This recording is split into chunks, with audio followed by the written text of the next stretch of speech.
Today special recipe என்னன்னு பார்த்தீங்கன்னா முட்டை சாதம். ஈஸியாகவும் டேஸ்டியாகவும் ஒரு லஞ்ச் பாக்ஸ் ரெசிபியாக இருக்கும். நீங்களும் மறக்காமல் ட்ரை பண்ணி பார்த்துட்டு எப்படி இருந்துச்சு சொல்லிட்டு கமெண்ட்டில் சொல்லுங்கள். அண்ட் இந்த vlog பிடிச்சிருந்தா லைக் பண்ணுங்கள், ஷேர் பண்ணுங்கள், கமெண்ட் பண்ணுங்கள். மறக்காமல் ப்ளீஸ் சப்ஸ்கிரைப் பண்ணுங்கள். தேங்க்யூ ஃபார் வாட்சிங். Have a nice day and bye.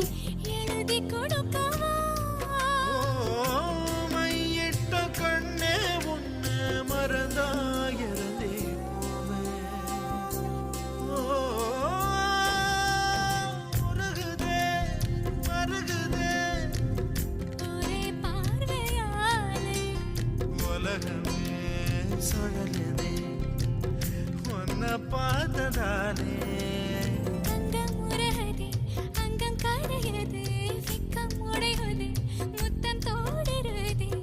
சொக்கித்தான்